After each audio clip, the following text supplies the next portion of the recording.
Because Satan has a job to do. People think Satan is doing all these evil things. Satan is an exposer. God will use him as a tool to expose what you lean on. For example, if you care about money, then Satan will draw your heart to money and then God will show you, see, you don't like me, you like money. He's just exposing, because love honors choice. If God created everyone to love and he removed Satan, then where is the choice and the true authenticity of choosing God and loving him?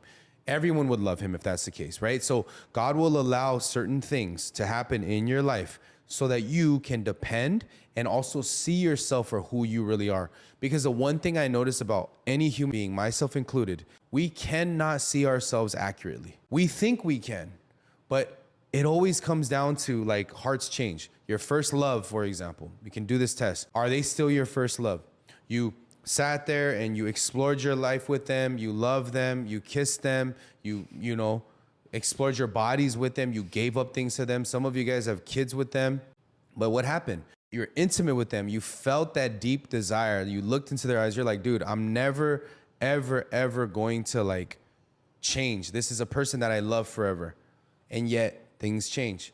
Why though? Because God wants to show us. College applicants as well. You go to college, you get into college, you're like, this is my degree, this is what I'm gonna do. And then you switch majors. You're so set on something, and yet the heart changes. And it's because you don't know that. Why does God allow that? For you to know that. For you to see who your heart can be deceitful, desperately wicked. Who can know it means no one knows this. So the whole point is dependence on God. That's why he allows everything in our lives to just depend on him. So the shortcut is depend on him. Is to go, hey, God, I don't know what's gonna happen. I'm gonna start this business like I did with Jeremy and Aaron and be like, I don't know what's gonna come out of it. If they use me, if they don't, if we collapse, there is a lesson or a blessing in all of these things. And I think that's how God has led everything. Because me as a leader, if I don't do that, then they're gonna also do the same and they're gonna follow my lead and things will just go worse.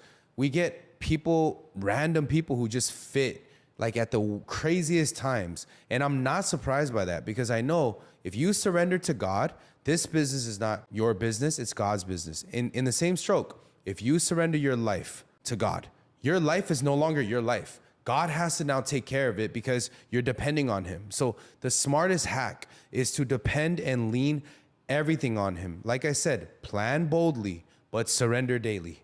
Every day you must plan, of course, right? If you want to build a house, you have to have a blueprint.